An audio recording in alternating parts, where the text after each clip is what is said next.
Fala jogador, como tu tá, cara? Tudo certo? Tudo tranquilo? Então olha só, no vídeo de hoje eu vou te mostrar alguns jogadores que acabaram destruindo a própria carreira depois de cometerem crimes bárbaros. E um deles, o jogador fez absurdos com a própria namorada e ainda por cima tá conseguindo responder pelo crime em liberdade. É de se indignar. Então já prepara a pipoca e a coquinha que esse vídeo tá sensacional.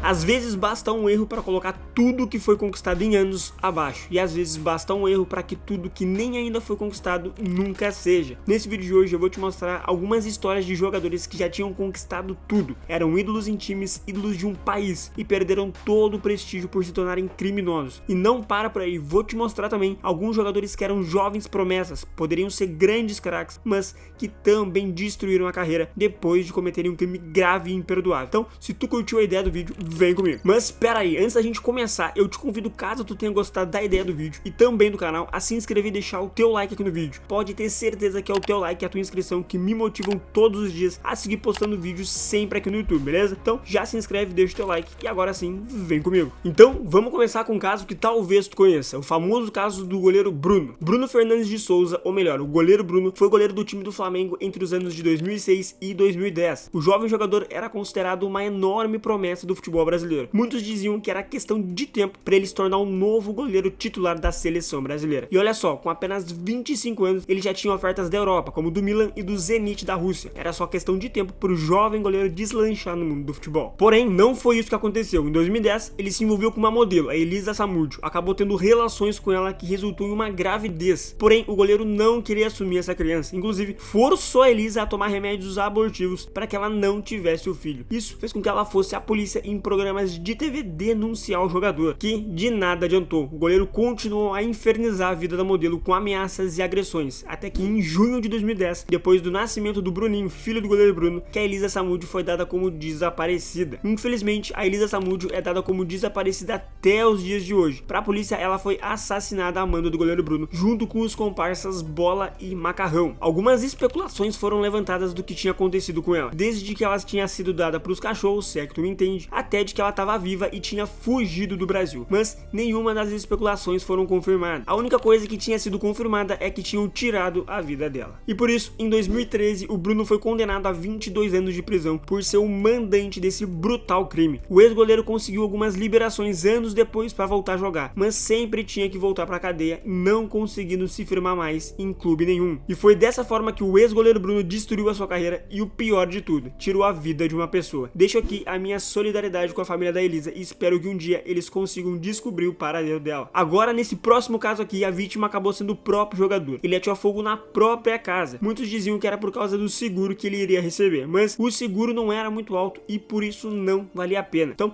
vem comigo que tu vai entender todo o caso agora. O jogador em questão é o Breno Vinícius Rodrigues Borges, mais conhecido como Breno. Ele foi revelado pelo time do São Paulo e jogou a primeira partida do profissional com apenas 17 anos, lá em 2007. Um zagueiro alto, de imposição física e com um ótimo passe. Um zagueiro completo. Inclusive, ele foi o jogador revelação do Brasileirão 2007. O Breno era tão bom jogador que no mesmo ano, em dezembro de 2007, o Bayern de Munique comprou o jovem jogador por incríveis 12 milhões de euros, que na cotação da época dava 33 milhões de reais. Nas duas primeiras temporadas dele pelo Bayern, ele não conseguiu disputar muitas partidas e também não vinha jogando todo aquele futebol que se imaginava dele. Por isso, o Bayern o emprestou para o Nuremberg, que foi onde ele voltou a jogar bem e provado que ele era capaz. Mas apareceu um problema grave. O jogador teve uma séria lesão no joelho que fez com que ele ficasse 8 meses sem poder atuar. E foi nesse período de recuperação que o Breno desenvolveu depressão severa. Depois dos 8 meses de recuperação, ele voltou para o Bayern e conseguiu ser titular do time. Porém, não foi por muito tempo, porque o joelho dele inchava e desinchava, inchava e desinchava toda hora. Ele teve que passar por uma nova cirurgia para ver se resolvia o problema de uma vez por todas, que mais uma vez de nada adiantou. Quando ele voltou a treinar, o joelho voltou a inchar e os médicos não sabiam o motivo. Isso fez com que a depressão voltasse, e voltasse muito forte. E foi no dia 20 de setembro de 2011, depois de receber uma ligação do Bayern, onde teria que passar por uma nova cirurgia no joelho, que o Breno ficou transtornado. Ele começou a misturar remédios fortes com bebida alcoólica, fazendo o jogador ficar fora de si e, como consequência, ele colocou fogo na própria casa. O jogador estava sozinho em casa e saiu com apenas ferimentos leves, graças a Deus. E foi em 4 de julho de 2012 que o tribunal Regional de Munique condenou o Breno a 3 anos e 9 meses de prisão por ter colocado fogo na própria casa. O último clube do Breno foi o Vasco. Ele jogou entre 2018 e 2021, mas não conseguindo mais demonstrar o mesmo desempenho de antes. Hoje em dia, em 2022, ele tá sem clube. Deixo aqui a minha boa sorte pro Breno e que ele consiga resolver todos os problemas que ele teve e consiga voltar a jogar em um clube grande. E agora vou te provar que a justiça brasileira não existe. Tenho certeza que tu não vai entender, assim como eu, o que aconteceu com a justiça e por que o jogador não ficou preso. Olha só, o próximo a ter destruído a carreira foi um jovem zagueiro brasileiro, o Renan do Palmeiras. Esse caso me deixou com nojo por causa da impunidade do nosso país. Tu vai entender o que eu tô falando agora. Tudo começou no dia 22 de julho de 2022. O Renan vinha de uma festa bêbado e com a CNH suspensa, ou seja, ele não podia estar dirigindo. Vindo em alta velocidade, ele entrou na contramão da via e bateu de frente com um motociclista chamado Eliezer, que acabou infelizmente morrendo ali no mesmo local do acidente. Eliezer deixou uma esposa e 2 filhas pequenas que dependiam dele. Aqui no Brasil, a lei diz que nesse caso do Renan não era pra ter fiança, porque ele assumiu o risco de matar alguém por estar dirigindo bêbado e sem CNH. Mas o que tu acha que aconteceu?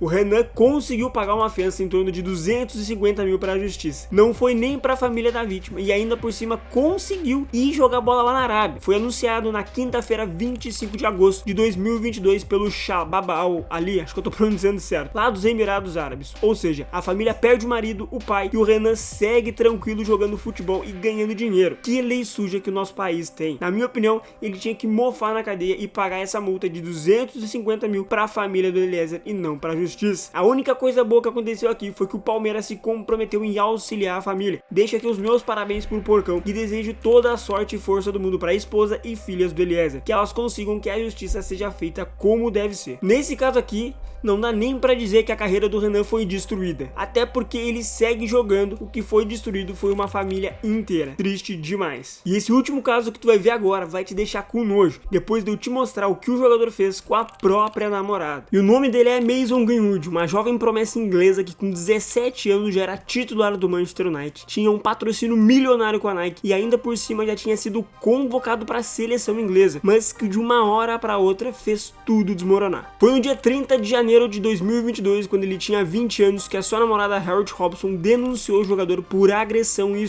postando nas redes sociais fotos da boca dela sangrando e o corpo cheio de hematomas. E também vazou um áudio dos dois discutindo, onde ele obriga a namorada a ter relações com ele. Que absurdo, se liga. Harriet, you need to fucking put... Move your legs up. Move your fucking legs up! No, I don't want to have sex. I don't give a fuck what you want, you... Mason. Shut up! Talking to me. Stop! Stop putting your dick there. I'm gonna fuck you, you twat! I don't want to have I don't sex with care, you. you want fucking sex with me! O jovem jogador foi preso e viu tudo cair por água abaixo. A Nike suspendeu o contrato milionário com ele. A seleção inglesa suspendeu o jogador. O Manchester United também suspendeu o jogador e disse que iria trocar a camisa de quem comprou personalizada com o nome Greenwood. Mas olha só, o United suspendeu o jogador, mas não rescindiu o contrato. Greenwood segue recebendo o salário normalmente. Alguns jogadores do elenco também o deixaram de seguir no Instagram, como CR7, Pogba, Bruno Fernandes, Sancho e Maguire. E também a EA Sports, dona do FIFA, excluiu o jogador do jogo. Mas em fevereiro ele conseguiu ser solto através de uma condicional que não durou muito tempo. Em outubro de 2022, 8 meses depois, ele foi preso novamente, que também não durou muito tempo, porque ele conseguiu ser solto 4 dias depois, após o pedido de fiança ser aceito. E agora ele aguarda o processo em liberdade em uma de suas casas junto com a sua família. Já a sua ex-namorada Harriet Robson postou um texto nas redes sociais agradecendo as mensagens de apoio e disse que iria dar um tempo das redes sociais até que a polícia terminasse as investigações. E aí, jogador, o que tu achou do caso do Greenwood? Ele tem que ser preso ou não? Deixa a tua opinião aqui nos comentários. Então, boleiro, esse foi o vídeo de hoje. Vou ficando por aqui, mas antes eu te indico a ver esse vídeo aqui onde eu faço uma análise e mostro quem é o melhor, Messi ou Pelé. E até o próximo, falou!